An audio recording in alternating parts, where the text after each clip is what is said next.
Praise the Lord. ഇന്ന് സംസാരിക്കാൻ പോകുന്ന വചനം പാപത്തിനെ പറ്റിയിട്ടും പാപം എങ്ങനെയാണ് നമ്മളിന്ന് മാറ്റിയിട്ടുള്ളതിനെ പറ്റിയാണ്.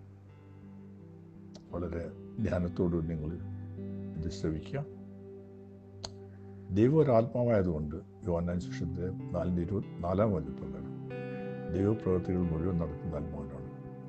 നമ്മൾ ആത്മീയനായിട്ട് മാറ്റുകയാണ് ചെയ്യുന്നത്. നമ്മൾ ഭൗതികനായ നമ്മൾ ആത്മീയയിലേക്ക് മാറ്റുകയാണ് ചെയ്യുന്നത്. നമ്മൾ രക്ഷിക്കപ്പെട്ടതോടുകൂടി അത് നടന്നു കഴിഞ്ഞു. ഇതിനൊന്നും ചെയ്യേണ്ട ആവശ്യമില്ല. നമ്മളിൽ നിന്ന് എങ്ങനെയാണ് പാപം മാറ്റുന്നത്? ഈ പാപം മാറ്റുന്നതിന് നമ്മൾ ജീസസ് ക്രൈസ്റ്റിനെയാണ് സ്വീകരിക്കുന്നത്. യോഹന്നാൻ സുവിശേഷത്തിൻ്റെ 1:29 ഈ വചനം വളരെ പ്രാധാന്യമുള്ളതാണ്. ഈ വചനം പറയാണ്, സ്നാപകയോഹന്നാൻ പറയാണ്, ഈ ലോകത്തിൻ്റെ പാപം മാറ്റുന്ന കുഞ്ഞാടാണ് വരുന്നതെന്ന്. ഈ ലോകത്തിൻ്റെ പാപം മാറ്റുന്ന ചെന്നാട്. അപ്പോൾ ക്രിസ്തു എന്താ ചെയ്യുന്നത്? ദൈവത്തിൻ്റെ പിതാവിൻ്റെ പ്ലാൻ അനുസരിച്ചിട്ട് ദൈവത്തിൻ്റെ മകനായിട്ട് ഈ ലോകത്തിൽ ക്രിസ്തു ജനിച്ച് പൂർണ്ണമായും ദൈവമായിട്ടും പൂർണ്ണമായും മനുഷ്യനായിട്ടുമാണ് ജനിച്ചത്. ഇത് 1 തിമോത്തിൻ്റെ 3:16 വചനം വളരെ സൂക്ഷ്മതയോട് വായിക്കുകയാണെങ്കിൽ മനസ്സിലാവും. അപ്പോൾ നമ്മുടെ മുഴുവനുള്ള പാപങ്ങൾ ഇതെല്ലാം പാപമുള്ളത് കൊണ്ടാണ് നമ്മൾ പാപം ചെയ്യുന്നത്. ഇതെല്ലാം കുഞ്ഞാടിൻ്റെ മുകളിൽ ചുമത്താണ് ചെയ്യുന്നത്. ഇതിൻ്റെ വചനം 1 യോഹന്നാൻ്റെ 2:2, 1 യോഹന്നാൻ്റെ 3:5, 1 യോഹന്നാൻ്റെ 4:10, 1 പത്രോസ് 2:24, 1 യോഹന്നാൻ്റെ 1:7-9. ഇത് മുഴുവൻ പാപത്തിനെ പറ്റി നമുക്ക് വേണ്ടിയിട്ട് ദൈവം സ്വന്തം മകനിൽ ലോകത്തിലെ പാപം മുഴുവൻ ക്രിസ്തുവിലിട്ട്. ഈ ക്രിസ്തുവിലിട്ടതോടെ എന്താ ചെയ്യുന്നത്? നമ്മൾ നീതിമാനായി മാറുകയാണ് ചെയ്യുന്നത്. കാരണം 2 കൊരിന്ത്യൻ്റെ 5-ാം വചനത്തിൻ്റെ 21-ാം വാക്യം വായിക്കുകയാണെങ്കിൽ അവിടെ കാണാം, ക്രിസ്തുവിൻ്റെ നീതി ക്രിസ്തുവിനെ സ്വീകരിച്ചതോടുകൂടി നമുക്കൊരു ഗിഫ്റ്റായിട്ട് നമ്മുടെ ഈ തരാണ്. നമ്മൾക്ക് യാതൊരു പ്രസക്തിയില്ല ഇതിൽ. നമ്മൾക്ക് ഗിഫ്റ്റായിട്ട് തരാണ്. അങ്ങനെ നമ്മളെ നീതിമാനാക്കി മാറ്റുകയാണ്. നമ്മൾ നീതിമാൻ ഒരിക്കലും അല്ല, ആവില്ല. സ്വന്തം പ്രയത്നം കൊണ്ട് ഒരിക്കലും ആവില്ല. എന്ത് വചനത്തിൽ കൂടെ നടന്നെങ്കിലും ഒരിക്കലും ആവില്ല. ഒരിക്കലും രക്ഷിക്കപ്പെടില്ല. അതുകൊണ്ടാണല്ലോ പുതിയ നിയമത്തിലേക്ക് വരേണ്ടത്. നമ്മൾ നീതിമാനാക്കി ദൈവം ഒരു പുതിയ സൃഷ്ടി നടത്തി നമ്മൾ നീതിമാനാക്കി മാറ്റുകയാണ്. അതൊരു ഗിഫ്റ്റായിട്ട് നമ്മളെ കയ്യിലേക്ക് തരാണ്. പിന്നെ അന്ധകാര ലോകത്തിൽ നമ്മൾ ട്രാൻസ്ഫർ ചെയ്തതിൽ ആത്മീയ ലോകത്തിലേക്ക്, ദൈവത്തിൻ്റെ കുടുംബത്തിലേക്ക് നമ്മൾ അംഗമാക്കിയിട്ട് വരികയാണ് ചെയ്യുന്നത്. ഇത് കൊളോസ്യൻ്റെ 1:13 വചനത്തിൽ പറയുന്നുണ്ട്. പിന്നെ അതുമായി തന്നെ എഫെസ്യൻ ലേഖനത്തിൻ്റെ 2:19 ഇവിടെയൊക്കെ പറയുന്നുണ്ട്. അതേമാതിരി ക്രിസ്തു നമ്മുടെ ഉള്ളിലേക്ക് വേണം. കൊളോസ്യൻ 1:27. അങ്ങനെ ക്രിസ്തു നമ്മളെ ശരീരത്തിലാണ് വസിക്കുന്നതെന്ന്. ഇനി പറയുന്നത് യോഹന്നാൻ സുവിശേഷത്തിൻ്റെ 16-ാം അധ്യായത്തിൻ്റെ 8, 9, 10, 11 വചനങ്ങൾ നിങ്ങൾ വളരെ സൂക്ഷ്മതയോട് വായിക്കുകയാണെങ്കിൽ ക്രിസ്തുവിൻ്റെ ക്രൂശിൽ മരണത്തോട് ശേഷം ഈ ലോകത്തിൽ ഒരു പാപം മാത്രമേ ഉള്ളൂ. ബാക്കി എല്ലാ പാപത്തിനും പരിഹാരം വരുത്തി. അതെന്താണ് ഈ പാപം ഉള്ളത്? ഒരു പാപം മാത്രം. അത് ക്രിസ്തുവിന് വിശ്വസിക്കാത്ത പാപം. വേറെ ഒരു പാപമില്ല. കാരണം നിങ്ങൾ ക്രിസ്തുവിനെ വിശ്വസിച്ചതോടുകൂടി നിങ്ങളെ പാപങ്ങളെ മുഴുവൻ ക്രിസ്തു മാറ്റിയിട്ടുണ്ട്. ക്രിസ്തു പറയാണ്, നിങ്ങളുടെ പാപങ്ങൾ ഞാൻ ഒരിക്കലും ഓർമ്മിക്കില്ലെന്ന്.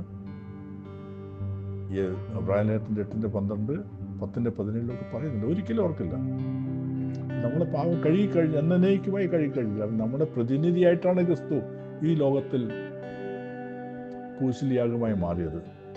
മനുഷ്യൻ ചെയ്യാത്തത് പിതാവിൻ്റെ പുത്രനായ യേശു, പൂർണ്ണമായ മനുഷ്യനായ യേശു നമുക്ക് വേണ്ടി ചെയ്തിട്ട് പിതാവിൻ്റെ വലത്ത് ഭാഗത്തിരിക്കുക. അപ്പോൾ ക്രിസ്തുവിനെ വിശ്വസിച്ചതോടെ നമ്മുടെ പകല പാപങ്ങളും മാറിക്കഴിഞ്ഞു.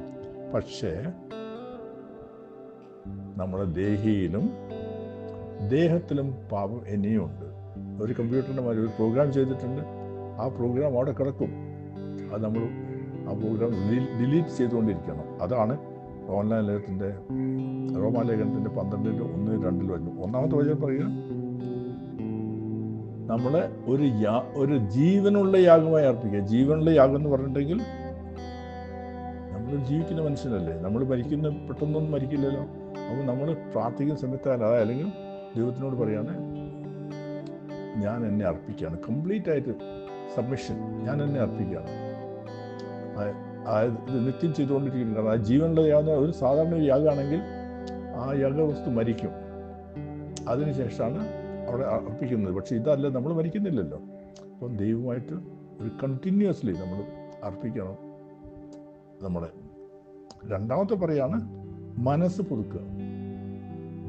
മനസ്സ് പുതുക്കുന്നതിൻ്റെ മനസ്സിൽ, അതായത് ദേഹീനെ പറ്റിയാണ് പറയുന്നത്. അതായത് ശരീരത്തിന് ആദ്യം ജീവിത യാഗമായി അർപ്പിച്ച് അതിനുശേഷം ശരീരത്തിലെ പാപത്തിന് പരിഹാരം വരുത്തി. പക്ഷേ ദേഹിയിൽ പാവമുള്ളതുകൊണ്ട് അതിനു വേണ്ടിയിട്ട് ദേഹിയിൽ എന്തൊക്കെ ഘടകങ്ങളുള്ളത്? മനസ്സ്, വികാരം, ദൃഢത. ഇത് മനസ്സ് മാറ്റണം, ഒരു രൂപാന്തരം വരണം. എങ്ങനെയാണ് വർക്കുന്നത്? എങ്ങനെ മനസ്സ് മാറ്റുന്നത്? അതിന് വചനം മാത്രമേ നമ്മുടെ ഭക്ഷണമുള്ളൂ. വചനത്തിൽ പറഞ്ഞ മാതിരി നടക്കുക, വചനത്തിൽ പറഞ്ഞ മാതിരി ജീവിക്കുക, വചനത്തിൽ കൂടി ശുശ്രൂഷിക്കുക, വചനത്തിൽ കൂടി പ്രയോഗിക്കുക. എല്ലാം വചനത്തിൽ നമ്മൾ വെറും വചനം മാത്രമാണ് നമുക്ക് വേണ്ടത്. നമ്മുടെ എല്ലാ കാര്യവും വചനം, എല്ലാ അധികാരങ്ങളും ദൈവം നമുക്ക് തന്നിട്ടുണ്ട്, എല്ലാ ശക്തിയും നമുക്ക് തന്നിട്ടുണ്ട്. ആ ദൈവത്തിൻ്റെ വചനത്തിൽ കൂടി നടക്കാണ്ട് നിങ്ങൾ പാപം മാറിക്കിട്ടും, എന്നേക്കുമായി മാറിക്കിട്ടും. പക്ഷെ ഇത് കംപ്ലീഷൻ വരുന്നില്ല. കാരണം നമ്മൾ ചെറിയ ചെറിയ കാര്യങ്ങളിൽ കൂടി ആ പാപങ്ങൾ നടന്നുകൊണ്ടിരിക്കുന്നുണ്ട്. അതിന് നമ്മൾ 1 യോഹന്നാൻ 1:7-9 പറഞ്ഞ നമ്മൾ കൺഫസ് ചെയ്യാം, നമ്മൾ ഏറ്റു പറയാം, ഞാൻ തെറ്റിപ്പറ്റിപ്പോയി, എൻ്റെ ഇന്ന തെറ്റാണ് ചെയ്തത്, അതുകൊണ്ട് ദൈവം എന്നോട് പൊറുക്കണമെന്ന് പറയുകയാണെങ്കിൽ മാറിക്കഴിഞ്ഞു, അത്രയേ ഉള്ളൂ. പക്ഷെ നമുക്ക് ഒന്ന് വിചാരിക്കണം, നമ്മൾ മനസ്സിൽ വിചാരിക്കുന്നത് ഞാൻ പാപിയാണല്ല. നമ്മൾ ഒരിക്കലും പാപിയല്ല, നിങ്ങൾ നീതിമാനാണെന്നുള്ളൊരു, കാരണം ആ നീതി നിങ്ങൾക്ക് തന്നുള്ള ക്രിസ്തുവാണ്. അതിനെ അവഗണിക്കരുത് ഒരിക്കലും. നമ്മുടെ ശുദ്ധി കൊണ്ടല്ല നമ്മൾ രക്ഷിക്കപ്പെട്ടത്. അപ്പോൾ ഈ ഒരു രീതിയിൽ നിങ്ങൾ ജീവിക്കുകയാണെങ്കിൽ നിങ്ങളെ പാപത്തിന് ഒരുപാട് പരിഹാരം വരും. വചനത്തിൽ കൂടി, പുതിയ നിയമത്തിൻ്റെ വചനത്തിൽ കൂടിയാണ് ജീവിക്കേണ്ടതെന്ന് വളരെ കൃത്യമായിട്ട് എബ്രായ പുസ്തകത്തിൻ്റെ 8:6-13 വായിക്കുന്നുണ്ട്. പഴയ നിയമത്തിൽ അവിടെയും കാല് വെക്കാൻ പറ്റില്ല, ഇവിടെയും കാല് വെക്കാൻ പറ്റില്ല. അത് പറയുന്നത് റോമാലേഖനത്തിൻ്റെ 11:6 പറയുന്നുണ്ട്.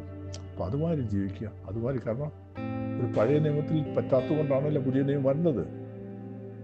രണ്ടും ബ്ലഡ് കോവനൻ്റാണ്, രണ്ടും ബ്ലഡിൻ്റെ ഉടമ്പടികളാണ്. പക്ഷേ നമ്മുടെ ജീവിത ശൈലവും പുതിയ പ്രകാരമായിരിക്കണം.